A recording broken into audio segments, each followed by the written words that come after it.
It's PFT Live, and it's Friday morning, and Week 6 is here. Hello, Peter.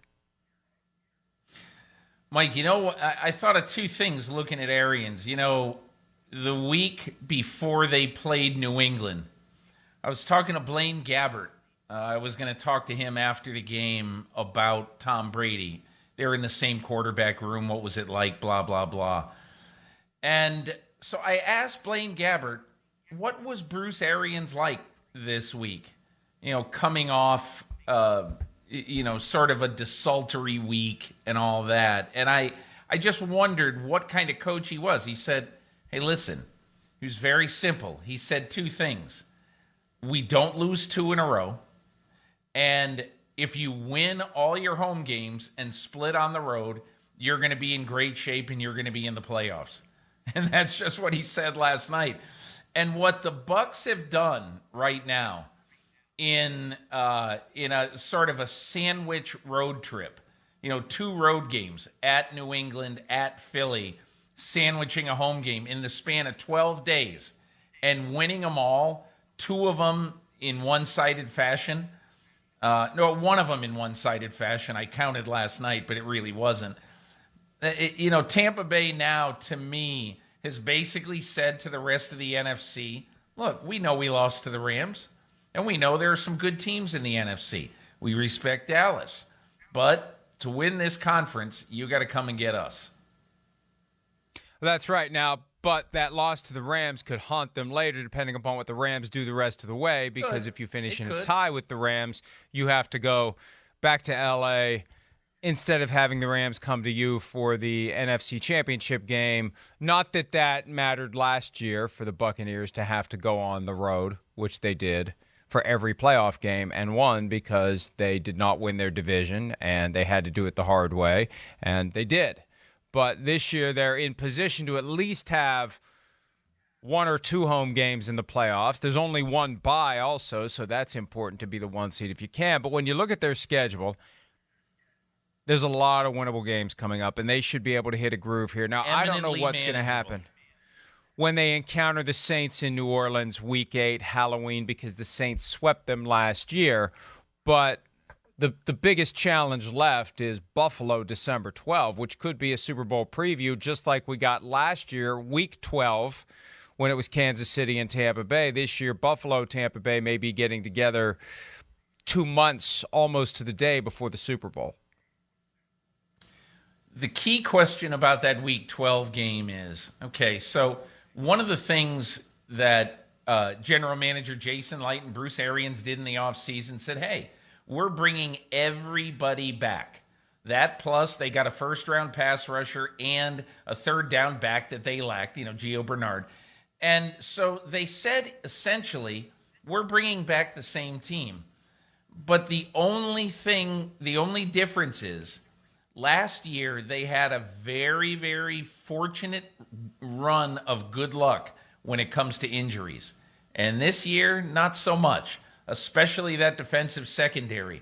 What shape is that secondary going to be in December when they've got to face the Buffalo Bills? That's a big question. And look, that's not their biggest game of the season. Everybody will want to make it that, but it's not. Because it isn't a conference game. It's not a division game, obviously. But that is the kind of game they're going to have to win in January and February if they're going to repeat. Yeah, absolutely. And last night's game, it did feel like it was going to be a blowout. It felt like the Buccaneers were on the verge of making it 35-14, 42-14. I give the Eagles credit for hanging around. And let me just make this comment while I'm thinking of it. Because when the Eagles score the touchdown to make it 28-20 and they come out for the two-point conversion. Now, I don't want to call out Troy Aikman, but let me go ahead and call out Troy Aikman. Don't act surprised anymore, broadcasters. Yeah. When a team is up or down 14, they score a touchdown and they come out to go for two.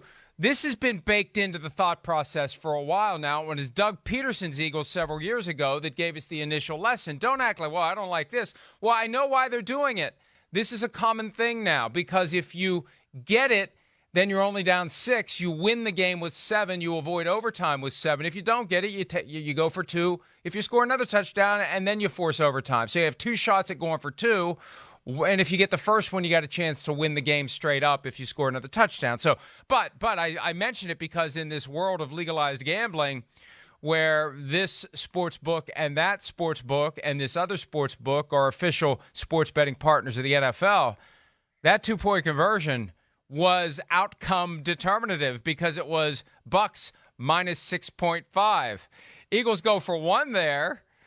Bucks cover. And I don't know how much of that gets baked into setting the line, but it was amazing. And it didn't affect the game, but it affected the game within the game that the NFL is using to attract more people to the game, Peter. And look, I'm going to play dumb on this because I am dumb about it. I did not know what you just said. However, I will just make this point. You referred to it in the middle of that. Whoever is setting a line on a football game now needs to understand that if a team is down 14 late and scores a touchdown and there's 4 or 5 minutes to go, the exact situation that the Eagles were in on Thursday night, then there's a good chance. It's not going to happen with every coach, but there's a good chance a lot of coaches are going for 2 right there. And Mike, you made the best point of all, because to me, the reason why the old line thinking is kick the extra point there, then score again, then kick an extra point and go to overtime. All I say about that is if I am a coach and let's just say I'm playing the New York Jets and I'm down 14 and I do that, maybe I do kick the extra point. And then I score another touchdown and kick the extra point because I'm not worried remotely about the offense of the New York Jets.